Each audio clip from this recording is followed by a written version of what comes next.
Selamat datang di channel Iswan Bae. Di kesempatan kali ini kita akan bertanya nih, ya akan mengenai gimana sih caranya kita mau menulis ini khusus bagi pemula kan? Nah, perkenalkan, nama saya Aryani Rosa Wismana. Saya sehari-harinya mengajar bahasa Indonesia di SMP Negeri 32. Ya, aktiflah sedikit-sedikit ya, barangkali ya, di mengajak anak-anak untuk rajin membaca gitu ya. Nah, kemudian menulis walaupun baru mulai ya, pemula ya namanya, ya seperti itu. Nah, ya rekan-rekan semua, mumpung ada beliau ini ya, kita tanya-tanya dulu ya. Nah, yang pertama Bu, kira-kira apa sih modal dasar orang mau menulis itu, apa yang harus dimiliki? Modal dasarnya gitu. Sebagai misalnya nih, saya mau mencoba menulis, aduh saya nggak ada pena, aduh saya nggak ada laptop, terkendala nggak itu kira-kira Bu ya? Oh iya, kalau masalah seperti itu sih ya nggak usah dipikirkan ya, karena pada zaman dulu juga ya, penulis-penulis yang sudah terdahulu itu malah mereka nggak punya laptop ya, tapi buku mereka ya luar biasa, sampai sekarang masih kita baca, masih dikenang gitu ya. Nah, artinya jangan terkendala karena nggak ada laptop gitu. Tapi mungkin ada satu hal yang perlu dicatat gitu, kalau kita ingin menulis gitu, maka membacalah. Ya, itulah bahan bakunya ya. Seperti itu. Kalau kita nggak membaca ya gimana kita menulis gitu. Apa yang akan ditulis? Benar. Ya? Gitu. Oh, jadi yang kunci yang pertama dulu sobat ya, kita harus banyak membaca ternyata. Iya. Itu kunci. Benar juga ya, kita mau apa yang kita mau tulis, kalau misalnya bahan aja kita nggak ada, terus lagi ide aja kita nggak ada. Nggak terpaku harus membaca buku tertentu saja ya. Nggak terpaku sama tulisan-tulisan tertentu saja, terserah lah, yang penting kita baca begitu ya. Nah, kemudian kalau ditanya seperti apa kita harus menulis gitu kan, masing-masing orang kan punya trik yang berbeda-beda gitu kan ya. Nah, jadi tapi yang jelas ya, yang pertama itu kita harus baca, kemudian dapatkan idenya apa yang akan ditulis, kemudian riset ya. Riset itu perlu loh. Peneliti ya, diteliti dulu. Riset ya, observasi lah gitu. Observasi. Riset ya, walaupun bukan seperti kita harus meneliti, kita mau buat apa ya, buat karya ilmiah seperti skripsi, bukan seperti itu ya. Tapi ya kita harus mau menulis, misalnya menulis cerpen gitu ya, tentang apa ya, misalnya tentang kehidupan di pasar gitu kan ya, tema. Nah, maka ya kita juga harus melakukan riset ya, kita turun ke pasar gitu kan, amati situasinya, kemudian lihat di situ siapa yang ada di situ, mungkin ada ya, pastilah ada penjual, ada pembeli ya, apabila diperlukan ajak berbincang gitu, wawancara gitu, sedikit-sedikit gitu ya, ringan-ringan saja gitu kan, tanya ibu sudah berapa lama jualan, apa yang dijual Bu gitu kan. Nah, di situ kan kita sudah mendapatkan sebenarnya ya ide gitu, secara nggak langsung gitu, kita sudah menerapkan pemerolehan ide melalui teknik-teknik jurnalistik, misalnya 5W plus 1H gitu kan secara nggak langsung itu sudah bisa menerapkan seperti itu. Oh ya, ini Bu, ini saya juga ada pertanyaan titipan dari teman-teman. Misalnya orang ini pengen menulis Bu ya, pengen menulis, cuma dia nggak hobi baca, tapi idenya banyak, bisa nggak itu Bu kira? Ini ada titipan pertanyaan dari rekan-rekan ini. Ya, kalau kita mau menulis ya, nggak hobi baca tapi idenya banyak ibaratnya mimpinya banyak, bener gitu. Ya, bisa saja sih ya. Dia punya ide gitu, dia udah punya ini ya, punya ide yang dia simpan, punya gagasan yang dia simpan, yang mungkin berasal dari perenungan dalam hidupnya, Ya, gitu ya. kan ya. Silahkan saja, bisa aja gitu kan. Harry Potter itu kan dia mengatakan bahwa tulislah apa yang kamu ketahui dari pengalamanmu. Jadi tulis, ya bisa sih gitu kan. Tapi gitu kan, berhubung menulis ini kan pekerjaan berangan-angan atau menghayal apa, ya. gitu kan ya. Menulis ini kalau kata Golagon itu ya, menulis ini adalah pekerjaan intelektual gitu kan. Maka IQ lagi. iya, pekerjaan intelektual gitu kan. Maka sebaiknya ya, sebelum kita menulis kita juga punya referensi. Sebaiknya. Iya, ya kembali lagi pada kebiasaan Membaca. masing-masing. Iya, sebabnya aduh saya nih pengen menulis, males baca, tapi saya ini pengen jadi penulis gitu, gimana? Nah, itu tadi jawaban dari mulut saya. Nah, itu dia ya. Jadi bisa, tapi kemungkinannya kecil untuk bisa bagus buat tulisan. Iya. Kembali lagi ke perencanaan. Nah, ini lagi Bu, terkadang ini kan apa namanya itu, terkadang ini sering ya kita lihat satu buku itu ditulis oleh banyak orang gitu ya, banyak kan orang kan. Nah, terus dijadikan satu. Nah, yang jadi pertanyaan, oke lah kalau untuk puisi, kalau untuk cerpen bisa lah. Nah, yang jadi masalah, pernah nggak Ibu menemui satu buah buku, satu judul, tapi penulisnya banyak? Itu kira-kira itu kan tingkat kerumitannya luar biasa susah, menyatukan beberapa kepala menjadi sebuah ide. Nah, menurut Ibu gimana? Kira-kira ada nggak trik-trik buat seperti itu? Satu buku dengan satu judul, penulisnya banyak. Gimana Bu? Ya.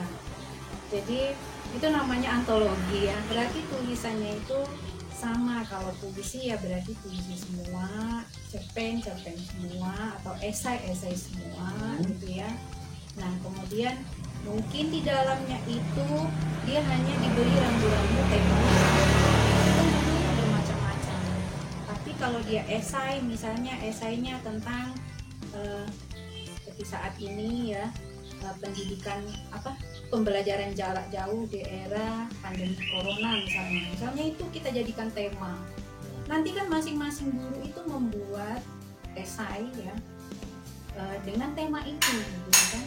Nah, nanti akan muncul di dalamnya itu ide yang bermacam-macam gitu, inovasi yang bermacam-macam, judul yang juga beragam, tapi kan ininya temanya satu gitu, tentang itu.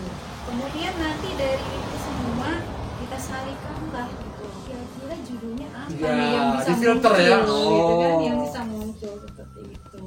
Oh ya, kalau seseorang itu ingin mengkomersilkan buku, misalnya dia penulis, proyeksinya itu komersil ataupun uang, kira-kira orang ini harus apa Bu kira-kira selain dari riset tadi? Apa dia harus melihat pangsa pasar pembaca dulu? Ya.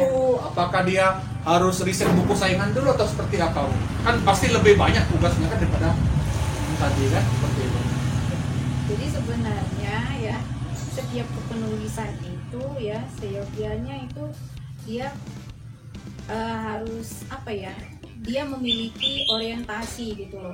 Orientasi ini pembacanya siapa gitu.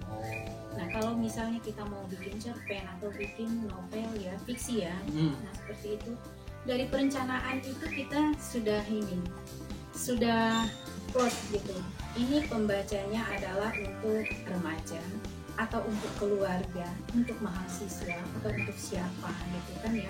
Nah, nanti ya setiap orang pasti ingin gitu novelnya itu, bukunya itu dibaca orang ya. Pastilah pengen ya. Nah, itu tujuannya ya, secara tidak langsung dia sudah pengen gitu untuk mendapatkan sesuatu dari bukunya itu ya, misalnya ya hasil penjualan gitu seperti itu. Nah, tentu saja supaya buku itu laku, nah itu kan dia harus berkualitas. Ya, itu yang sulitnya. Naik lagi berarti tingkat kesulitannya. Iya. Tidak hanya sekedar bisa, tapi ya harus berkualitas. Ya. Dan juga kualitas itu mungkin banyak ya yang penulis-penulis pemula ini yang punya kualitas gitu. Cuman gitu kan mungkin linknya nggak ada gitu. Nah kan. itu yang penting ya. Linknya nggak ada. Jaringan tadi. Iya jaringan. Jaringan itu perlu juga. Nah karena gini, kalau misalnya Terelie buat buku, gitu kan ya, dia masih naskah aja sudah berebut kan ini, sudah berebut kan penerbitnya mau gitu kan. Nah tapi kalau saya jaringannya lagi. saya baik-baik, saya buat bagus, saya buat gimana pun belum tentu kan orang mau. Karena jaringan lagi. Nah jadi sebenarnya nggak harus ya seperti itu, cuman ya ada baiknya ya kita bangun link juga gitu kan ya untuk itu gitu. Nah jadi untuk punya link tentu saja kita harus open mind dong ya, gitu kan, kita harus berpikir terbuka gitu kan, jangan memumpung diri, jangan saya malu ya gitu kan, saya ini gitu segala macam gitu kan. Nah jadi harus terbuka gitu. Jadi link ini kan bisa dari hal termudah lewat medsos misalnya kan, atau dari kontak handphone, komunitas bisa kan ya. Terus kemudian kita mengetahui atau berhubungan dengan penerbit gitu, dengan apa gitu. Nah kembali ke penerbit ya, kayaknya kita lihat nih Bu, banyak bener kan penerbit nih kan, ada ribuan penerbit. Nah kira-kira misalnya nih ada rekan-rekan semua yang pengen menerbitkan buku, kira-kira saran Ibu, rekan-rekan ini pilih penerbit yang seperti apa? Ya. Monggo jawab. Ya. Penerbit itu banyak ya, dan itu bagus gitu kan ya. Ya. Nah mungkin yang bergengsi banyak ya, penerbit mayor, penerbit indie gitu ya. Tapi kalau saya pernah membuat buku itu masih penerbit indie gitu, menerbitkan secara sendiri gitu kan. Karena kalau penerbit mayor itu terkadang butuh biayanya yang besar gitu kan, kita nggak mampu gitu. Nah karena kalau kita sudah memang benar-benar penulis sudah terkenal gitu kan ya, mungkin mereka sekali membuat naskah gitu kan langsung dipinang oleh penerbit. Ya benar-benar. Nah kalau seperti saya ya masih seperti ini, artinya saya mencari penerbit secara indie gitu kan ya, menerbitkan secara sendiri. Nah penerbit itu sekarang banyak, banyak di Lampung juga banyak. Jadi indikatornya apa Bu kira-kira untuk dipilih itu? Apakah dia harus anggota IKAPI atau seperti apa? Ya, saya sebenarnya anggota IKAPI, tidak anggota IKAPI juga ya. Itu relatif ya. Relatif. Tapi memang ya kalau saya bagusnya ya yang anggota IKAPI itu. Anggota IKAPI. Nah, cuman bukan berarti yang tidak anggota IKAPI itu gak bagus ya. Nah banyak juga yang bagus gitu. Nah biasanya kalau kita menerbitkan sekarang ini sudah mudah ya Wan ya. Mudah artinya kita punya naskah gitu kan ya. Tinggal kasih. Tinggal kasihkan dengan penerbitnya gitu kan ya. Nah nanti mereka biasanya ada editor gitu kan ya. Itu dari jadi nggak susah-susah lagi gitu loh. Ya, terkadang ada paket lengkap deh kan. Iya. Editor, layout. Nah, sekarang layout, kemudian cover, ISBN. Nah, apa beda cover sama layout itu? Nah, sering saya lihat paket buku tuh ada cover, ada layout itu. Ya. Apa bedanya cover dan layout? Kalau cover itu ya cover ya. Sampul. Sampul itu ya. Kalau layout itu tata letak gitu. Nah, itu kan sepaket kan lengkap kan. Jadi sekarang tinggal rekan-rekan pilih nih mau yang mana ya Bu ya. Iya. Nah ini lagi Bu pertanyaan Bu. Kan kita sudah nulis nih Bu. Mentok. Nah mentok terus mau mulai lagi tuh sungkan. Iya. Apa tuh tips biar nyambung lagi cerita itu nyambung dan tidak misalnya berbelok atau melenceng dari tulisan awal. Nah sering benar kan terus seperti itu. Monggo ya. Dijawab Bu. Banyak ya. Ya mentok. Aduh. Apalagi alangkah sering ya gitu. Ya sering sekali gitu kan. Nah jadi kalau sudah mentok ya, makanya kita punya layout ya, punya kerangka. Perencanaan lagi. Jadi kalau kita sudah punya kerangka, kita nggak keluar gitu. Iya. Nah, ketika sudah sampai bab 1, kita sampai bab 1 baru sampai bab 1 ini ternyata mentok gitu kan ya. Sering. Nah, mentok mungkin itu istirahat sebentar ya, cari bacaan. Baca lagi ternyata. Iya. Cari bacaan, kemudian lihat lagi tulisannya, baca lagi, sambungkan dengan yang berikutnya ya. Nah, seperti itu. Bacaan itu nggak mesti dari buku, dari internet ya. Itu bisa ternyata. Menulis juga sekarang banyak platform ya. Apa itu? Zaman sekarang ini untuk menulis ya. Platform? Ya, seperti Wattpad ya. Kan? Ya. Kita bisa sebenarnya nulis di situ ya. Nah, kemudian membaca di situ juga bisa.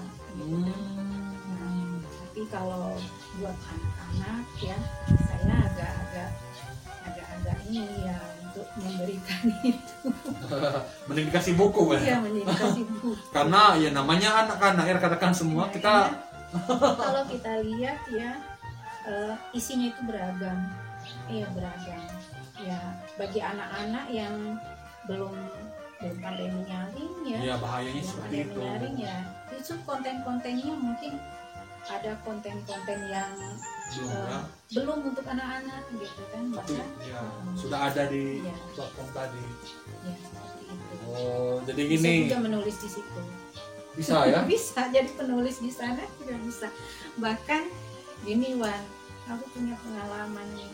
Daftar jadi instruktur literasi.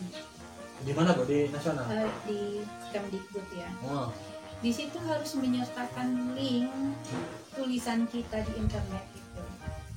Harus menyertakan link tulisan. Blog pribadi kita. Bisa, blog pribadi. Ya mungkin blog pribadi atau apa. Ya tapi saya waktu itu nggak lolos.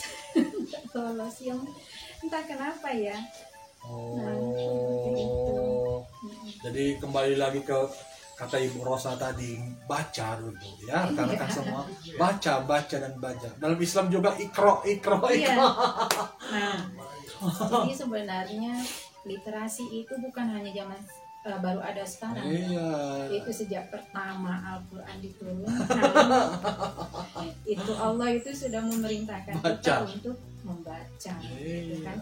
Itu artinya apa? Artinya Allah pun gitu, tidak menghendaki kita untuk menjadi orang yang bodoh gitu kan, karena kurang membaca tadi. Iya. Nah itu lagi ya. Jadi rekan-rekan semua, ini mungkin kendala saya dan beberapa rekan-rekan ketika kita nulis mentok. Nah ada baiknya diam dulu, istirahat sambil buka-buka referensi ya. Iya. Yang sesuai dengan tulisan kita. Misalnya kita ketik di Google. Ternyata baca dulu sebentar, kita sambungkan lagi. Nah, itu sering benar ya, rekan-rekan juga sering juga seperti itu. Nah jadi ada pertanyaan lagi, misalkan Ibu rekan-rekan ini sudah mulai menulis ya, sudah banyak tulisannya kan. Nah terus lagi mau dibaca mau dibaca ini sama teman-teman, malu, ada juga seperti itu. Nah katanya tulisan ini kan hanya untuk saya sendiri. Nah ini kan terkadang saya aneh kan, kok nulis tapi nggak mau dibaca. Kira-kira pernah nggak Ibu mengalami seperti itu? Ibu buat tulisan tapi Ibu nggak mau dibaca orang lain. Gimana menurut Ibu? Iya. Saya punya catatan harian banyak. Saya nggak pengen dibaca orang gitu. Punya diary zaman dulu ya. Nah itu ya Wan ya. Jadi memiliki buku harian ya, itu sangat membantu loh untuk menulis tadi ya, untuk keterampilan, mengembangkan keterampilan kita di dalam menulis gitu. Nah jadi ada yang mengatakan gini ya, tulislah dengan hati, kemudian bacalah dengan pikiran kan? Jadi setelah kita menulis ya, kita menulis dengan hati, artinya biarkanlah kata-kata itu apa yang keluar tulis gitu loh. Jangan kita ini merasa sungkan untuk menuliskan sesuatu atau apa, keluarkan aja, tuliskan aja gitu. Tapi setelahnya gitu kan kita bacalah dengan pikiranmu gitu. Bacalah dengan pikiran, artinya kita baca, kita amati ya. Mungkin kita perlu ada swasunting gitu kan ya, harus Apa ya. Swasunting itu artinya sendiri ya, yang menyunting dengan sendiri pemahaman gitu kita kan, ya, pemahaman kita. Nah setelah itu baru kita tahu tulisan kita itu bermutu nggak bermutu ya, layak nggak layak gitu kan. Nah disitulah terjadi gitu, ada pilihan, oh ini untuk saya aja, oh ini boleh dibaca orang. Iya. Iya. Nah sekarang mau ada pertanyaan lagi Bu, kan banyak nih laman-laman baca di internet ya Bu ya. Kira-kira ya menurut Ibu ini ada nggak kira-kira laman internet yang khusus untuk melatih orang-orang buat jadi penulis pemula, ada nggak kira-kira Bu ya, penulis pemula untuk melatih? Jadi banyak sekali ya. Banyak ternyata ya. Di kelas-kelas menulis online ya. Kelas menulis online. Kalau saya ikut kelas menulisnya Golagong ya. Ya. Di WhatsApp, Telegram ya? Ya WhatsApp ya. Jadi ada menulis cerpen, kemudian menulis cerita bertabur konflik ya yang saya ikuti ya. Kemudian yang terakhir ini saya mengikuti kelas menulis novel bestseller. Nah itu yang bestseller itu. Yang rencana, yang draft novel saya yang sudah jadi itu yang judulnya Elegi Pagi. Tadi ya. Itu tugas dari kelas menulis novel itu. Nah, tapi ya kembali lagi Wan, sebanyak apapun kita ikut kelas menulis, ya, kalau itu. kita nggak mulai nulis nggak jadi. Itu kan banyak rekan-rekan grup WhatsApp-nya banyak, benar kan? Nah Iman yang mau ikutin. Nah jadi mulailah nulis gitu. Nah ya Bu, kira-kira dari from zero ya kan untuk menulis, tahapan-tahapannya seperti apa? Apakah mereka sehari itu minimal 1 baris atau 1 halaman nulis tuh untuk memulai langkah start awal itu? Kira-kira itu kan yang paling susah tuh startnya itu Bu. Nah kira-kira apalah, kan nggak mungkin kan nggak pernah nulis tahu-tahu mau dipaksain 1 buku kan mustahil gitu. Ya. Nah, apa langkah-langkahnya Bu? Nah jadi ya itu tadi ya, kembali lagi ya, kita harus disiplin ya. Disiplin nah, lagi. Disiplin. Kita punya amunisinya banyak dari bacaan, kemudian disiplin, kemudian peka terhadap lingkungan gitu kan, tulis gitu kan. Yang menulis ya sehari itu yang enggak ini sih relatif ya, nggak bisa kita sehari harus segini enggak ya. Jadi masing-masing orang aja seperti apa, tapi ya hendaknya rutin lah gitu ya. Kembali lagi hendaknya rutin seperti itu sehingga keterampilannya berkembang gitu. Kemudian kalau kita mau apa ya tadi ya, kita kan dari zero bener ya dari nggak pernah nulis bener gitu kan ya, kita mau mengeluarkan buku kita sendiri, luar biasa gitu susahnya ya, luar biasa susahnya. Tapi mungkin ya kita bisa mengikuti ada event-event menulis bareng. Jadi ini gitu, kalau mau saya sendiri susah gitu kan, tapi berkumpullah beberapa orang gitu kan, ya berlatih menulis, kumpulannya tulisannya dikumpul, jadilah sebuah buku gitu kan. Nah jadi kalau kita mau saya mau nulis satu buku untuk saya sendiri gitu ya mungkin lama gitu. Nah jadi menulis bareng seperti ini juga adalah dalam rangka latihan gitu, pengembangan gitu kan, pengembangan. Jadi gini, jadi rekan-rekan kita kumpulin nih ya kan, kita ajak siapa yang mau nulis bareng Bu ya. Iya. Dalam suatu komunitas, misalnya kalau untuk guru SMP nih MGMP. Jadi jangan dipaksain ya mau nulis 1 buku 1 orang itu ya sulit, kecuali dia memiliki tekad yang kuat seperti itu ya. Nah terus lagi Bu, misalkan sebuah buku itu dapat buku nih Bu ya, nggak dibaca orang ya kan, patah semangat menulis. Nah, kira-kira masukan dari Ibu apa nih untuk yang seperti ini? Ini pasti banyak. Nggak Saya bisa sudah buat patah buku. semangat ya. Lesu, saya nggak mau lagi nulis. Nah itu banyak itu Bu saya jumpai. Rekan-rekan online itu seperti itu rata-rata. Kita maklum karena mungkin ya kurang diminati kan seperti itu. Gimana Bu ya? Nah, jadi kalau kita cepat patah semangat, cepat putus asa ya nggak bisa. Makanya jadi penulis itu harus tangguh gitu kan. Penulis tangguh. Iya, harus tangguh. Harus sabar gitu kan. Pantang menyerah gitu.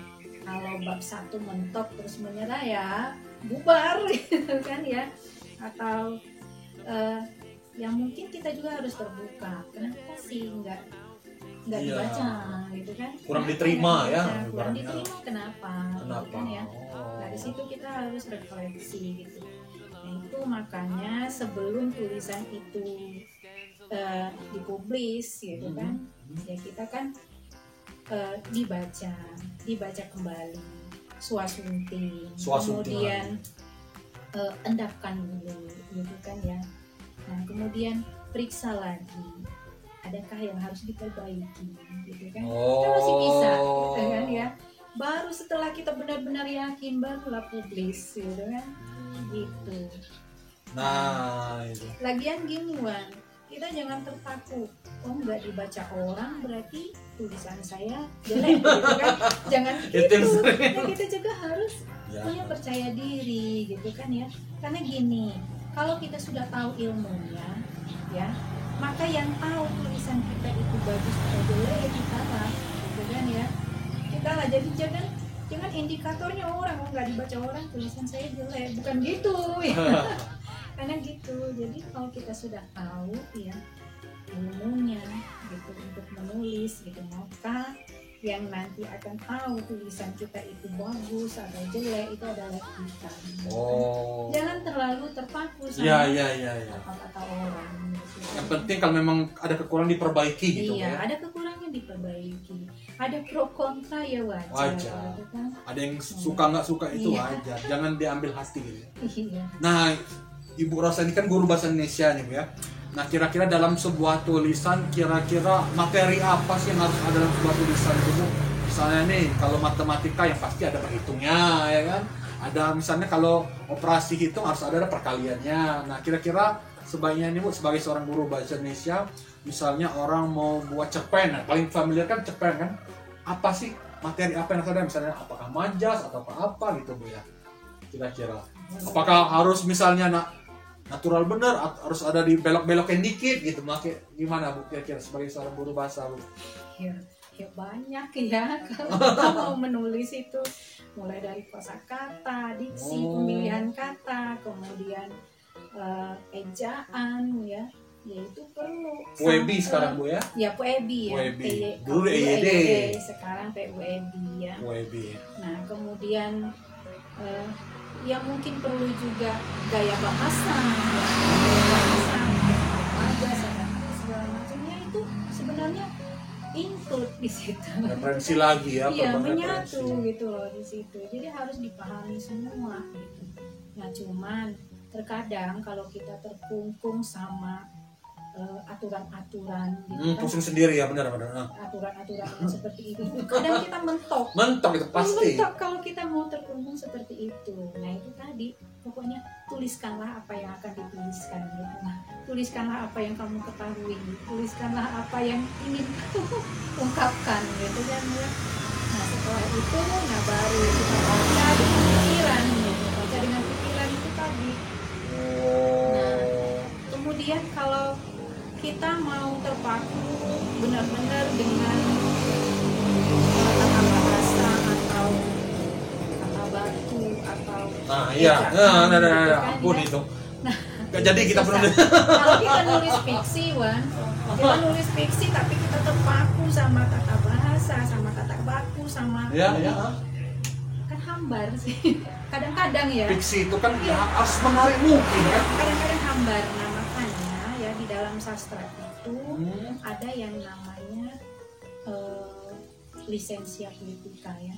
Apa itu ya? Lisensia politika yaitu kebebasan bagi penulis itu untuk menuliskan apa ya, untuk keluar dari aturan-aturan tata bahasa gitu. Jadi kalau secara baku ya kita ngomong enggak itu nggak boleh. Ya, tidak ya. Boleh ya. Harus Tapi tidak. seandainya kita menulis fiksi, mungkin kadang kita harus menulis kata-kata enggak gitu. Iya, biar menarik yang membaca. Gitu. Ya, jadi dalam sebuah buku terkadang kita harus sedikit melencengnya demi menarik pemirsa tadi, Bu ya. Ya. Kecuali kalau dia karya ilmiah tuh wajib, Bu ya. Ya. Jadi ya itu ya, kadang-kadang kita harus out of the box gitu, baik dari segi pikirannya maupun yang tulisannya gitu. Tapi kalau untuk karya ilmiah, karya tulis wajib itu hukumnya tuh ya. Ya. WB itu nggak bisa. Iya, nggak bisa. Tapi kalau selain itu diperbolehkan. Apalagi cerpen itu malah dianjurkan seperti itu yang bagus. Karena memang terkadang kita lihat aturan WB dan segala macam itu ya orang kaku kan. Kalau orang kaku kan biasanya ya orang malas mau membacanya. Nah, pinter-pinter rekan-rekan lah memilih padanan katanya kan seperti itu agar tulisan-tulisan itu menarik dibaca orang banyak. Nah, misalnya lagi nih Bu,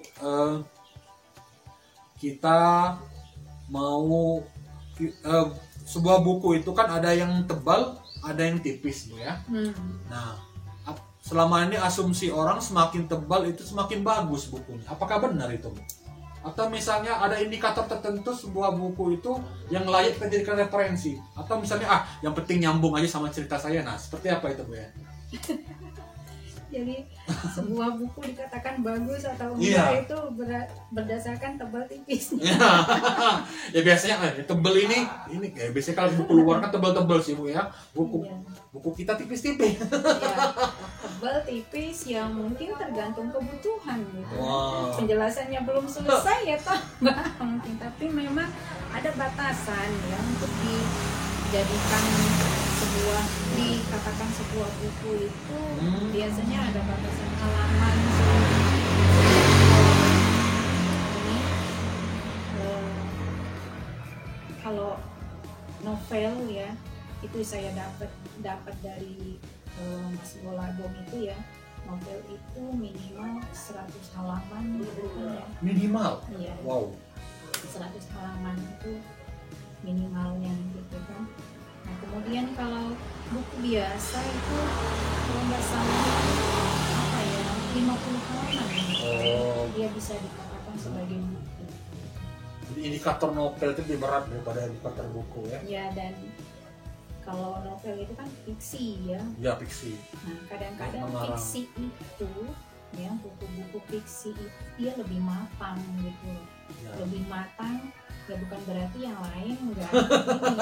Karena fiksi itu perlu perenungan. Di situ kita menciptakan dunia. Dunia baru ya. Dunia di luar akal kita. Ya. Ya terkadang dari lingkungan kita itu kita ya, jadi dunia. harus benar-benar digarap secara matang gitu. Oh. Nah, ini Bu, kira-kira menurut Ibu enak nggak sih jadi seorang penulis itu?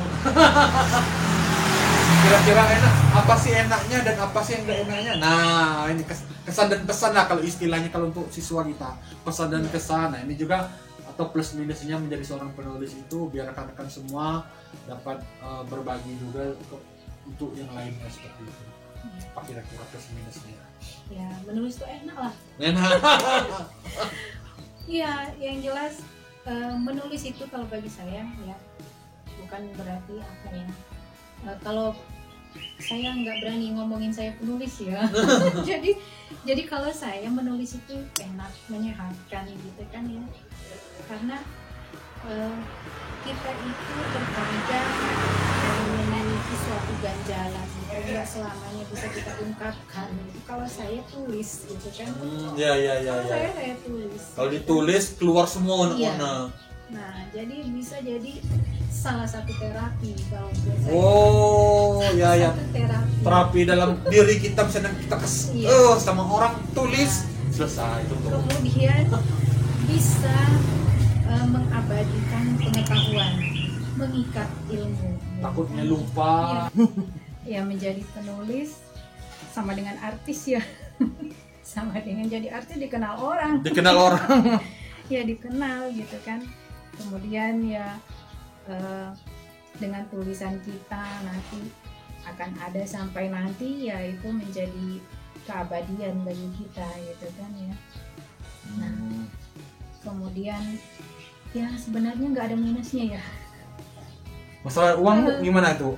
Misalnya untuk biaya penerbitan, aduh mahalnya penerbit buku tuh, aduh deh. Ya, disitulah ya. Karena ya saya menerbitkan secara indi tadi ya, menerbitkan sendiri, jadi ya biayanya sendiri gitu kan ya. Nah, biayanya sendiri. Tapi kalau kita menulis bersama, nah itu biasanya biaya bersama juga. Oh, patungan gitu Bu ya? Ya, patungan. Oh.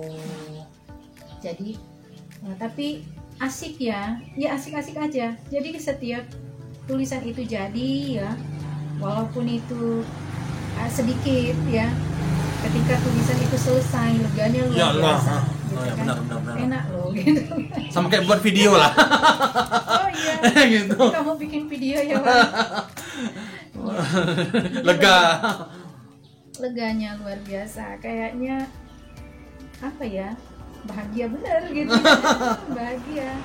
Nah makanya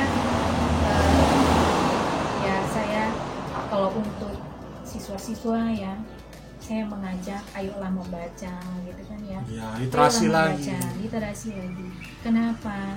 Karena kita mau beranjak untuk menulis gitu kan, tanpa bacaan kita nggak punya bahan nanti.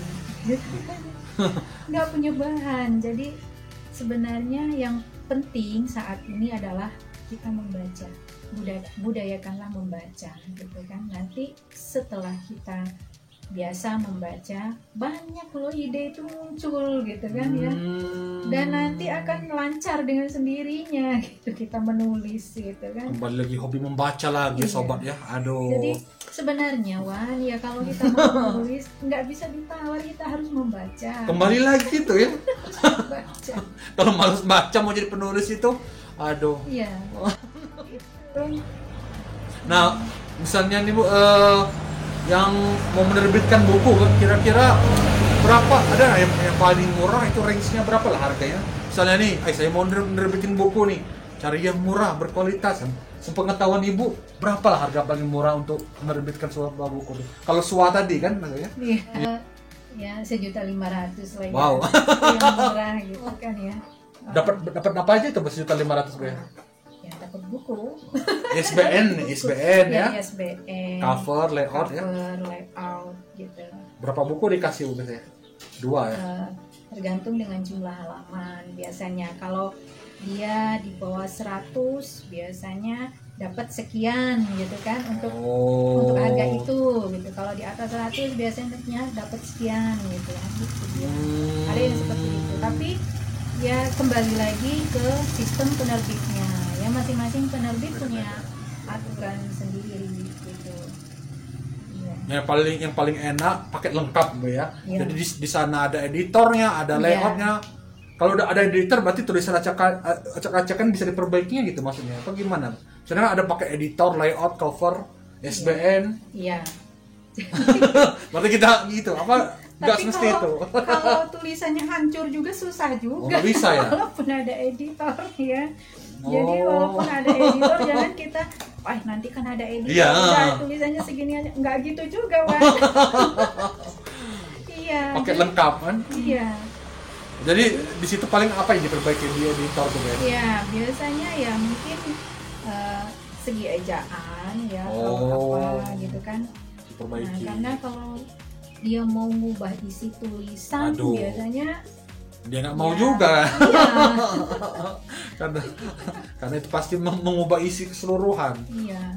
Wah, seperti itu. Ejaan. Nah, paling kalaupun memang bahasanya jelimet gitu kan, dia ambil aja idenya apa gitu kan ya. Iya. Nah, susun lagi kalimatnya gitu. Oh ya, seperti waktu itu kita nerbitin buku anak-anak itu, kata anak-anak, Pak saya seharusnya banyak jadi dikit. Nah, seperti itu mungkin editor, Bu. Pak tadinya saya dikit ini jadi banyak. Nah, mungkin para editor tadi. Nah seperti itu ya, jadi bukan berarti editor itu terima beres, bukan ya. Editor, layout, cover, SBN, buku. Nah berarti saya nulis ini intinya aja lah, semuanya selain gitu, nggak bisa begitu ya. Ya nggak gitu. Misalnya juga. satu bab itu saya nulis 1 halaman, nanti kasih semua editor, nggak bisa Bu ya. Itu Ya enggak, tetap kita yang nulis, tetap kita yang nulis. Nanti ketika ada, nah mungkin apa gitu kan ya. Nah biasanya dia nggak akan ngubah ide gitu kan. ya, ide asli dari penulis iya, ya. Ya, namanya editor, ngedit, bukan ngubah. Kalau pengubah ya edit. Sama kayak video kan nggak bisa mengubah suara, wajah. Yang bisa diubah ya paling ya tadi kan, potong-potong seperti itu ya, ada yang dibuang, ada yang ditambahin. Tapi kalau untuk mengubah isinya nggak bisa. Sama kayak video berarti persis sama itu.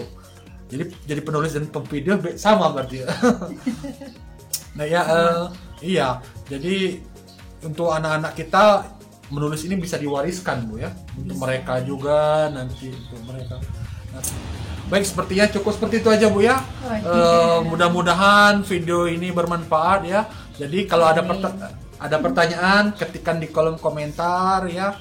Nah sebelum kita tutup Bu sesinya, kira-kira kalimat terakhir apa Bu kira-kira untuk rekan-rekan yang mau mencoba menulis? Ya kalimat terakhirnya menulislah.